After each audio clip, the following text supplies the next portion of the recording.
Ankleshwar GRDC પોલીસે પણ એક બુટલેગરની પાસા હેઠળ અટકાયત કરી રાજકોટ જેલમાં ધકેલી દીધો।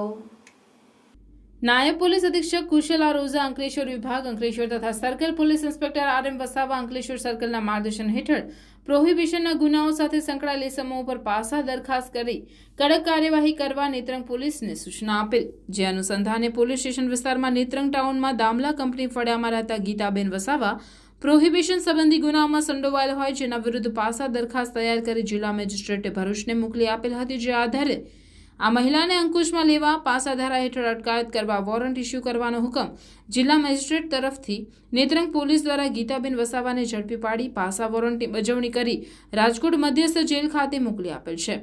આ જ રીતે અંકલેશ્વર જીઆરડીસી પોલીસે પણ પાસા હેઠળ બુટલેગરની અટકાયત કરી રાજકોટ મધ્યસ્થ જેલ હવાલે કર્યો છે। અંકલેશ્વર જીઆરડીસી પોલીસે વિદેશી દારૂના ધંધા સાથે સંકળાયેલ અને મારામારીમાં સંડોવાયેલ ઇસમ ઉપર પાસા દરખાસ્ત કરી કડક કાર્યવાહી કરવા સૂચના મળી હતી। જે અનુસંધાને ગાર્ડન સિટી અંકલેશ્વરમાં રહેતા જિગ્નેશ ઉર્ફે જીગો પરીખનું વિદેશી દારૂના ગુનામાં સંડોવાયેલ હોય જેના વિરુદ્ધ પાસા દરખાસ્ત તૈયાર કરી જિલ્લા મેજિસ્ટ્રેટ ભરૂચનાઓને મોકલી આપેલ હતી। જે આધારે ઉપરોક્ત ઇસમને અંકુશમાં લેવા પાસા ધારા હેઠળ અટકાયત લેવા પાસા વોરંટ ઇસ્યુ કરવાનો હુકમ જિલ્લા મેજિસ્ટ્રેટ ભરૂચનાઓ તરફથી મળતા અંકલેશ્વર જીઆરડીસી પોલીસ દ્વારા જિગ્નેશ ઉર્ફે જીગો કિરીટભાઈ પરીખને ઝડપી પાડી પાસા વોરંટની બજવણી કરી અટકાયત કરી રાજકોટ મધ્યસ્થ જેલ ખાતે મોકલી આપેલ છે।